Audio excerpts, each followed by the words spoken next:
Hello, my name is Ileana, and I am a yoga and tantra teacher with US Yoga Academy from the United States of America. Today, I will talk about the universal law of karma, about our individual karma, and also about karma yoga. In this presentation, you will learn practical ways to bring balance, happiness, and more harmony into your life. You'll also learn to turn everything you do into spiritual practice. Let's begin with analyzing the law of karma and do an experiment. Press your hand really hard onto a table or any surface that is next to you.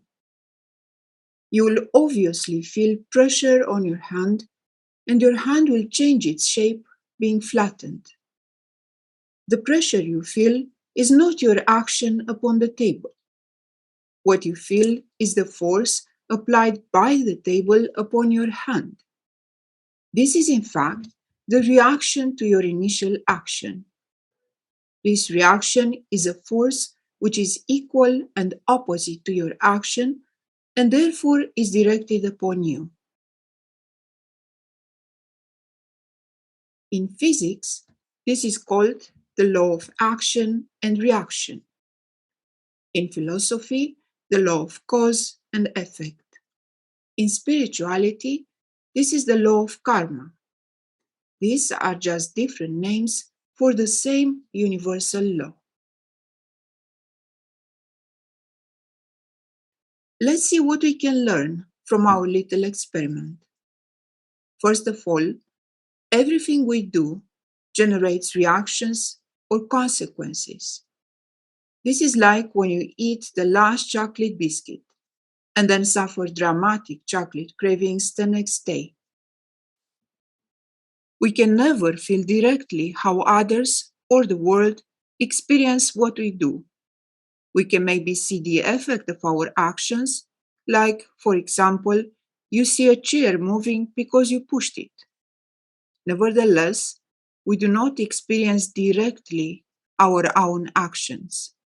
All we experience are the opposite forces, the reactions to our actions. As we initiated the action, these reactions will be directed at us. This is extremely valuable. Without these reactions, we could never assess the value, the impact, and the consequences of our actions. You will also learn to search for the true causes that generate the events of your life. For example, if someone beats you with a stick, you will not blame the stick. Likewise, the people and events in your life are all the sticks of karma. Blaming them will never solve your problems. We receive priceless gifts by understanding that the law of karma literally shapes our lives. For example, we find value and meaning in adversity. Instead of getting angry and frustrated, we begin learning from difficult situations. This is how we become stronger and better. As we stop blaming the world, other people, our family, the economy, or God for our misfortunes, we realize that, in fact, we created them all. Thus, we shift from being a victim to being responsible. This is the first step to inner peace and contentment. This is also the foundation of fast spiritual progress. We also develop gratitude, which defines all people who are evolved spiritually. Instead of complaining, we are grateful for the opportunity to learn or to prove our value. And we start trusting God, realizing that everything in our life is meant to help us grow. In this respect, Swami Vivekananda used to say, "The very reason for nature's existence is the education of the soul. Thus, our perspective in life shifts from thinking, this is happening to me, to this is happening for me, instead of feeling that we are a passive and helpless recipient of life's whims. We recognize God's presence and support in everything we experience in life.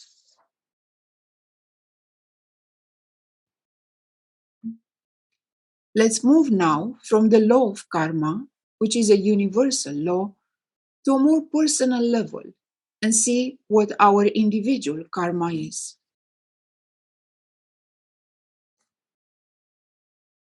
Shortly, our karma is the sum of all reactions related to our actions. You can see your karma as a bank account that stores the energy of all the reactions generated by your actions. These actions can be physical, emotional, mental, or spiritual. Therefore, it is not only what you physically do that generates karma, but also what you think, feel, and even your spiritual practice. These actions can affect others, our environment, or be directed towards ourselves. Many people treat others well, while they are harsh and careless with themselves. This attitude will have dire consequences that will eventually teach them to respect, help, and love themselves as well. Only then they can truly start helping and loving others. For example, blaming yourself endlessly for your mistakes does not lead to anything good. In fact, this is a harmful attitude towards yourself. The right attitude is to take responsibility for your mistakes, learn from them, repair the damage as much as possible, and aim to act better next time when you are in a similar situation. As we understand how karma works, we realize that there is no such thing as blind destiny. We learn that everything that happens to us is fair, it has a reason, and it is there to teach us something. Swami Shivananda used to say about this: you are the architect of your own fate. You are the master of your own destiny. You can do and undo things. You sow an action and reap a tendency. You sow a tendency and reap a habit. You sow a habit and reap your character. You sow your character and reap your destiny. Therefore, destiny is your own creation. You can undo it if you like. Ultimately, destiny is a bundle of habits. Besides our individual karma, we are also affected by the collective karma of humanity. We are all part of a certain group, collectivity, or nationality. Ultimately, we are all part of humanity. There is a collective karma that affects all members of a group. Nevertheless, it is not by chance that we are born in a certain historical time, that we live in a certain country, or belong to a certain community. Personal and collective karma always intertwine. Besides karmic debts, we also have free will. Free will allows us to change the course of our life at any time.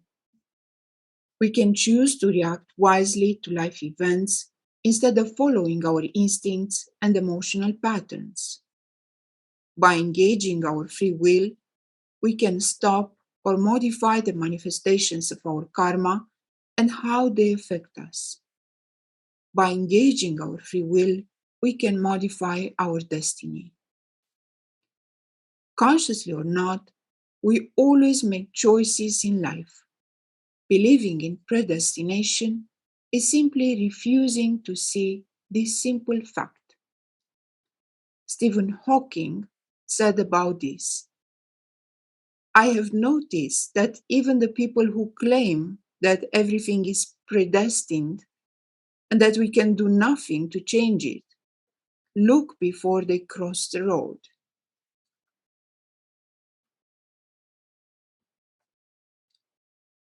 With action and reaction, everything can move. For example, we can walk because as we push our feet into the ground pushes us up and forward. A bird can fly because as it pushes the air down with its wings, the air reacts by pushing it up. Likewise, the law of karma allows us to evolve as human beings by creating the conditions for us to learn our lessons. Karma is never meant as punishment, even when it is unpleasant. There is always a lesson, and there is always a gift for us in any event, pleasant or unpleasant. This is the reason why the karmic reactions almost never appear right after the action. Thus, we are given time to learn by other means than by experiencing karma. We are also given time to process internally our actions and to choose better next time. The law of karma and reincarnation go hand in hand as our souls evolve through various life circumstances. As most people do not remember their past lives, it is easy for them to believe that life or God are unfair, especially when their life is not exactly what they want it to be. This is like going to an action movie and missing the beginning. At the beginning of the movie, the bad guy harms the good guy, and then for the rest of the movie, the good guy chases the bad guy, eventually killing him. As you started the movie in the middle, you missed the beginning. Thus, you will most probably think that the good guy is a horrible person. Likewise, not knowing your past actions that created your present life, it is easy to believe that the universe is unfair to you.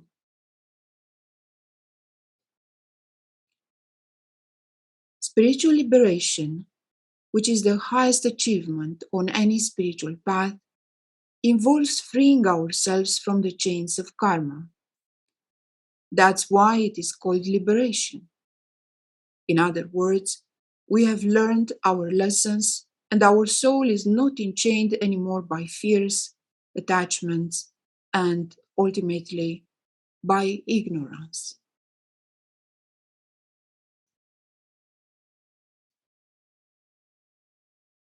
One of the most common questions is how we know what is good and bad in life.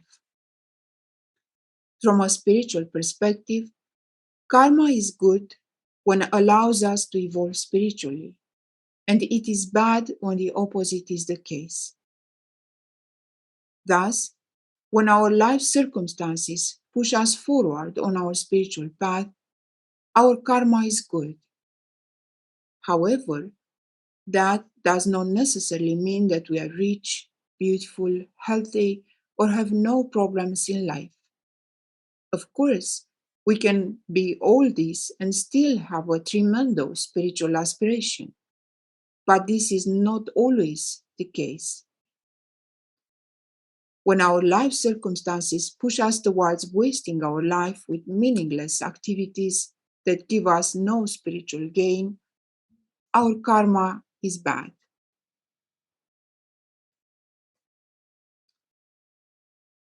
As karma is meant to teach us what we need in order to evolve spiritually, that means that karma is not mandatory.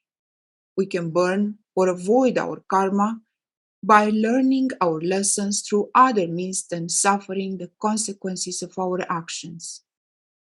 Avoiding karma can only be done through spiritual evolution. It is not a way to escape being responsible for our actions. Here are some ways to burn karma: an honest analysis of our inner limitations and attachments. This way, we can choose a different course next time when we are in a similar situation. We need to stop justifying our mistakes and take responsibility for everything we do, think, or experience. We need to stop playing the victim and look inside of us with courage to recognize our weaknesses and what we need to learn. Then, take steps in correcting these weaknesses. We need spiritual knowledge so we can base our decisions on reality rather than on misconceptions and prejudice. Without spiritual knowledge, we live our life like blind people trying to find their ways in an unknown city. Therefore, intense and effective spiritual practice can help us burn karma. Fasting is also a way to burn karma, as it purifies our energies and elevates our consciousness. Until now, we talked about the law of karma and about our individual karma. Let's go one step further and learn about karma yoga, which is a form of yoga that can be practiced all day long. Karma yoga can lead to the supreme spiritual liberation and union with God. Karma yoga can be practiced all day long, regardless of what we do. With the right attitude, our entire life can turn into spiritual practice. It is not what we do, but how we do it that defines us. About this, Swami Vivekananda said, "No man is to be judged by the mere nature of his duties, but all should be judged by the manner and the spirit in which they perform them." We can only practice asanas, pranayama techniques, or meditation for a limited time every day. During that time, we need to disconnect ourselves from distractions. Karma yoga, on the contrary, applies to everything we do. Thus, our job, our fun time, our lovemaking, our creative time, anything we do will help us evolve and get closer to God.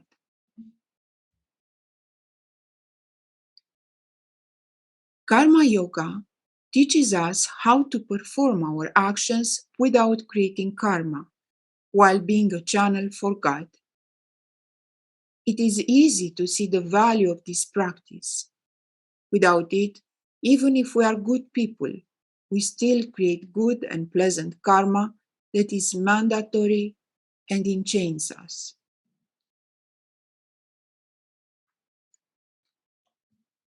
Many people and even spiritual schools understand karma yoga as community work. For example, dedicating your time, efforts, and resources for supporting your school, church, or community. Voluntary work is wonderful as it can teach us selflessness and dedication. However, doing voluntary work or acts of charity just so we look good or are more accepted by society or hoping in some personal salvation can create more karma and bind us into limitations. When we combine dedication with the principles of karma yoga, our soul raises towards the highest spiritual peaks. Regarding this, Swami Vivekananda said, "Although a man has not studied a single system of philosophy, although he does not believe in any God and never has believed. Although he has not prayed even once in his whole life, if the simple power of good actions has brought him to that state where he is ready to give up his life and all else for others, he has arrived at the same point to which the religious man will come through his prayers and the philosophers through their knowledge. And so you may find that the philosopher, the worker, and the devotee all meet at one point, that one point being self abnegation.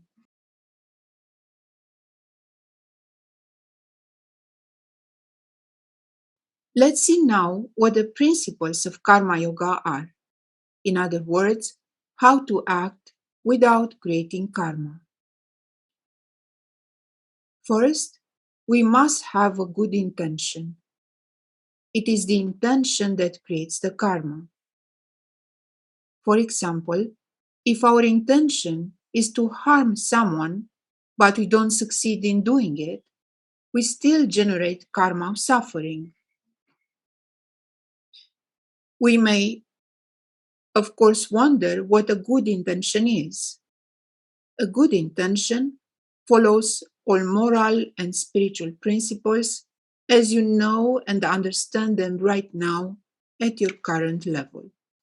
We need to consecrate the karmic results or outcome of our actions to God the Father totally and unconditionally. I will get back to this subject once we discuss all Karma Yoga principles. We need to be aware that we act as a channel of God's energies or that God is acting through us. This way, we do not involve our ego in what we do. Instead, we act from a superior perspective from the level of our soul. We need to be detached of the action itself and of all its results. Attachment is a habit of our ego, and ego involvement always creates karma. Many people mistaken detachment for indifference. In fact, detachment is the opposite of indifference. Indifference can never lead to any spiritual results. Detachment is a superior perspective. We see the larger picture and we realize that we cannot control everything in life. All we can do is to align ourselves with God's harmony. Another Karma Yoga principle is to always do our best in everything we do. You can think that God Himself will benefit from what you do. How would you work knowing that God will enjoy the results of your work? How would you make love if you love God in the other person? How would you teach seeing God in your students? You also need to develop the ability to transfigure your actions and your entire life. See your whole life as a spiritual school, and every action you do as a step on your spiritual path that takes you closer to God. Let's talk now about consecration, which is an important requirement in the practice of Karma Yoga. Through consecration, we offer the fruits or the karmic outcome of our action to God from all our heart unconditionally. Thus, every action becomes a gift of love to God and a bridge between our soul and the Absolute. We can do this as a short meditation before starting that action. We can use the following formula for consecration. Dear God, Heavenly Father, I consecrate to you, here and now, totally and unconditionally, all the fruits or karmic outcome of this action. Do a consecration at the beginning of the day for all the actions you'll do during that day. Additionally, do a consecration before every important action. For example, before eating or starting your work, or before driving, teaching a class, beginning an important project, going on a trip, or before an important meeting or phone call. It is not enough to say the consecration formula and to offer the karmic outcome of your actions to God. You also need to observe if your consecration is accepted, received by God.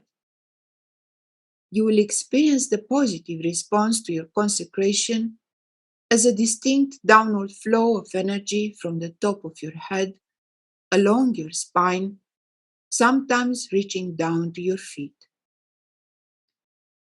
Sublime energies diffuse into your being, giving you strength, inspiration, and support for succeeding in your action.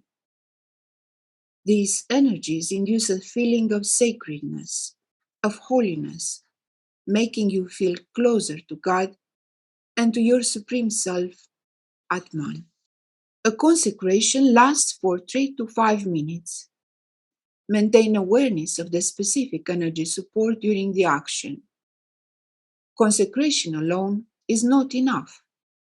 Consecrating an action and then performing it in a careless way with fear or attachment or waiting restlessly for its results is not karma yoga. We need to maintain the state of sacredness, transfiguration, love, detachment, and openness towards God's energies for the entire duration of our action. If we do not receive the response to a consecration, that is a sign that our action is not a good idea. It is not aligned with God's harmony. If we still do that action, we are on our own. We do not receive God's support and we create karma. Many times, our detachment is tested when we do not receive response to consecrated something that we want to do very much. Remember that this is a spiritual test. Later on, you will congratulate yourself from refraining from doing that action.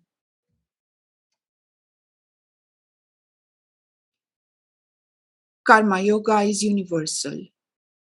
On any spiritual path, we reach a point when the principles of karma yoga become natural for us.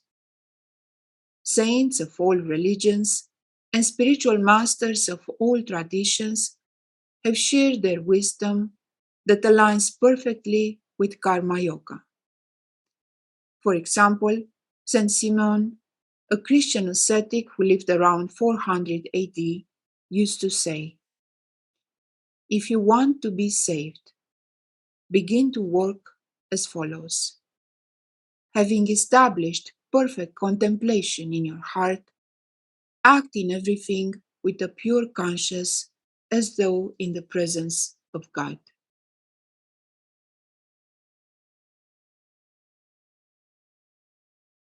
I hope you enjoyed this presentation, and it is my hope that this information will bring beauty and sacredness into your lives and into your souls.